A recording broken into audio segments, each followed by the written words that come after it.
Good morning from Toronto Pearson International Airport. Today my wife V and I are heading to Los Angeles, California aboard Porter Airlines brand new Embraer E195 aircraft.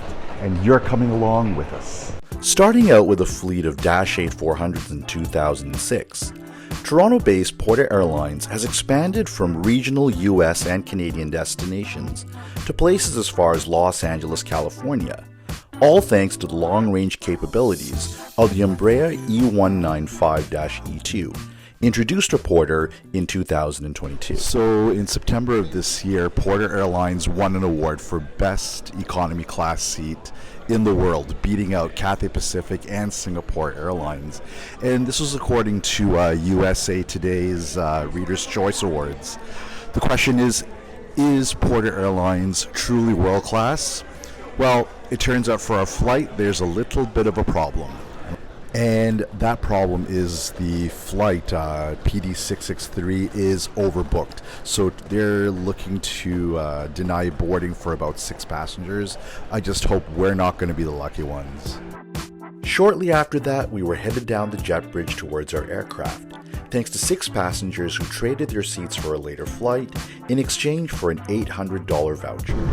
Alright, so the crisis has been averted, and thankfully we were able to board our flight, so now we are safely aboard the Embraer E195-E2 with service to Los Angeles. Our flight was scheduled to depart at 9:30 a.m., but due to high traffic volumes in the area, it wasn't until 10:30 when we began to push back. First emergency exit. In the event of an emergency, leave all your belongings behind for a faster and safer evacuation. Cet avion est aussi muni d'un système d'éclairage des voies d'évacuation. S'il fallait évacuer l'appareil, un éclairage au sol vous guiderait vers la sortie de secours la plus proche. En cas d'évacuation d'urgence, vous devez laisser tous vos effets personnels derrière vous. Following a relatively quiet engine startup, we began taxiing towards runway 33R, passing by a number of foreign carriers, heading towards the Middle East and Asia.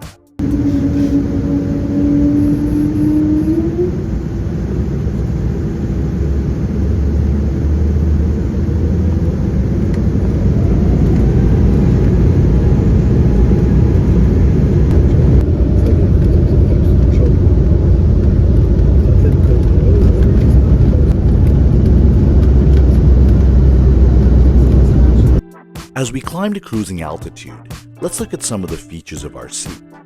The cabin is laid out in a 2+2 configuration, eliminating the middle seat. And behind each seat is an adjustable headrest, which V found to be very comfortable.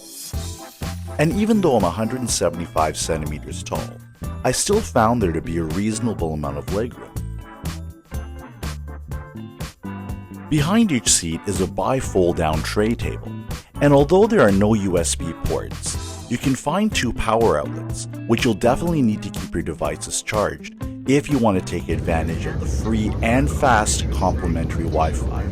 And with download speeds topping at 10 megabits per second, it was hard to believe that this was complimentary, fast enough to even stream our social media. Wi-Fi is good.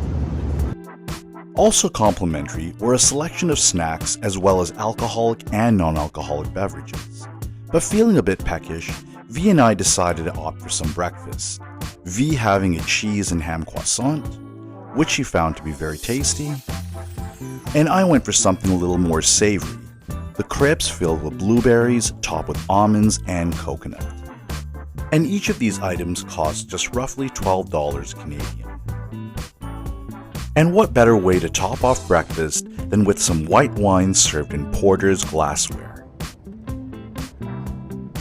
Midway during the flight, I made a quick pit stop at the washroom, and I was pleased to see that the Porter Airlines staff had done a great job of keeping everything cleaned, organized, and well stocked.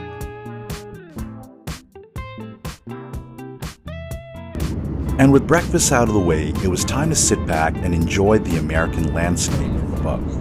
Everything from the Rocky Mountains to the Arizona desert, and what I believe to be the Grand Canyon. And with an hour remaining in the flight attendants came by with another complimentary beverage and snack. And as we approach the Los Angeles area, I just have to say that the crew on board this Porter Airlines flight has been absolutely wonderful. I mean, they've been coming throughout the cabin constantly, making sure that everybody is hydrated and well taken care of, and just very happy people, genuinely passionate about serving customers. And as a Canadian, I'm very proud to see this in an airline. And as we approach the runway at LAX, I have to say that despite the earlier delay and concerns over overbooking, the entire in-flight experience aboard Porter Airlines was delivered as promised, with excellent Wi-Fi, friendly flight attendants, spacious seating, and an overall wonderful experience. The cost of our round-trip ticket between Toronto and Los Angeles cost just over $500 for a trip in December. This is because we booked about 4 months in advance. All right, we have just arrived in LAX, Los Angeles. Have you had a chance to fly with Porter Airlines? I'd love to hear your experience. I hope you enjoyed traveling with us and see you for another trip.